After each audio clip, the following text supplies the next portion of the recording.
Friends, हम लोग इस वीडियो में देखेंगे कि सही मायने में जीरो रेटेड सप्लाई क्या होता है, किसी सप्लाई को क्यों जीरो रेटेड सप्लाई कहा गया है।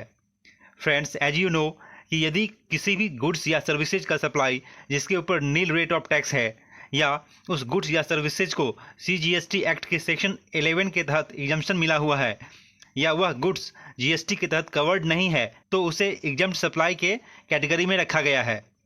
ऐसे गुड्स या सर्विसेज के आउटवर्ड सप्लाई पर GST का भुगतान नहीं करना पड़ता है, लेकिन ऐसे गुड्स या सर्विसेज को जीरो रेटेड सप्लाई नहीं कहा जा सकता है, क्योंकि एग्जम्प्ट सप्लाई के तहत कवर्ड गुड्स या सर्विसेज के केवल आउटवर्ड सप्लाई के ऊपर कोई GST का पेमेंट नहीं करना पड़ता है, लेकिन उसके इनपुट टैक्सेबल होते हैं और आपको एग्जम्प्ट सप्लाई से रिलेटेड इनपुट या इनपुट सर्विसेज के ऊपर पेमेंट किए गए GST का क्रेडिट नहीं मिलेगा। It means you are not eligible to take benefit of ITC on exempt supply of goods or services. एक एग्जाम्पल से इसे आप अच्छी तरह समझ सकते हैं।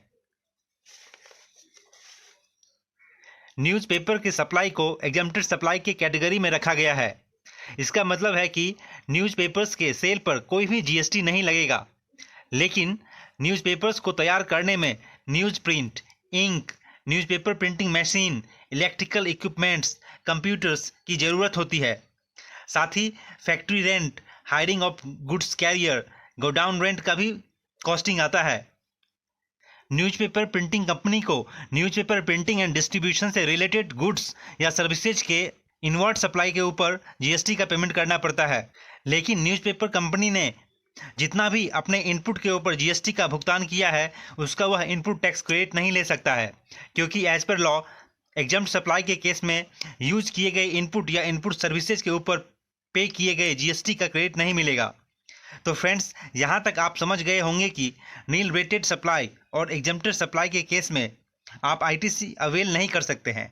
It means that exempt supply के केस में आपको आउटपुट सप्लाई के ऊपर कोई टैक्स नहीं लगेगा, लेकिन आपका इनपुट टैक्सेबल होता है and you are not eligible for ITC। अब हम लोग आते हैं जीरो रेटेड सप्लाई के ऊपर।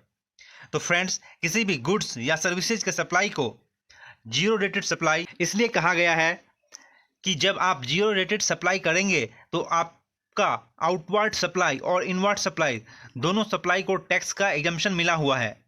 इसका मतलब यह है कि आपने जिस गुड्स का जीरो रेटेड सप्लाई किया है उसके इनपुट पर लगने वाले GST का आप क्रेडिट ले सकते हैं।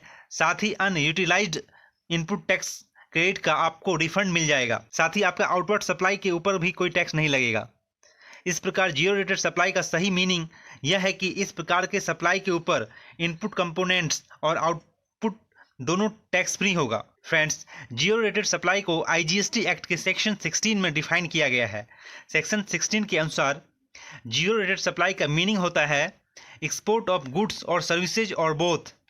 इसका मतलब यह है कि जब आप गुड्स या सर्विसेज का सप्लाई इंडिया के बाहर करते हैं तो उसे जीरो रेटेड सप्लाई कहा गया है। फिर यदि आप गुड्स या सर्विसेज या दोनों का सप्लाई सेज डेवलपर या सेज यूनिट को करते हैं तो इसे भी जीरो रेटेड सप्लाई माना गया है। यदि आप इन तीनों कैटेगरीज में से किसी में भी सप्लाई करते हैं तो आपको आउटवर्ड सप्लाई पर कोई GST पे नहीं करना पड़ेगा। साथ ही आपका जो अनयूटिलाइज्ड ITC है, जो कि एक्सपोर्ट या सेज के सप्लाई से रिलेटेड है, उसका आपको रिफंड भी मिलेगा। तो फ्रेंड्स, आई होप कि आप जीरो रेटेड सप्लाई का मीनिंग समझ गए होंगे। फ्रेंड्स, आपको मैंने बताया कि एग्जम्प्ट सप्लाई के केस में आपको ITC का बेनिफिट नहीं मिलेगा, लेकिन यदि आप एग्जम्प्ट सप्लाई के अंदर कवर्ड गुड्स या सर्विसेज का एक्सपोर्ट करते हैं या सेज डेवलपर या सेज यूनिट को सप्लाई करते हैं तो आप इनपुट पर पे किए गए GST का रिफंड ले सकते हैं।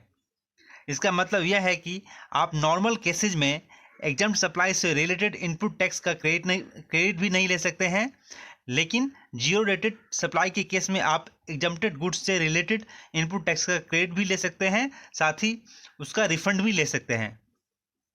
Friends, that's all in this video. यदि आपको यह वीडियो इन्फॉर्मेटिव लगा हो तो इसे लाइक और शेयर करें और इस YouTube चैनल को सब्सक्राइब कर बेल आइकन को प्रेस कर लें। Friends, thanks for watching and subscribing.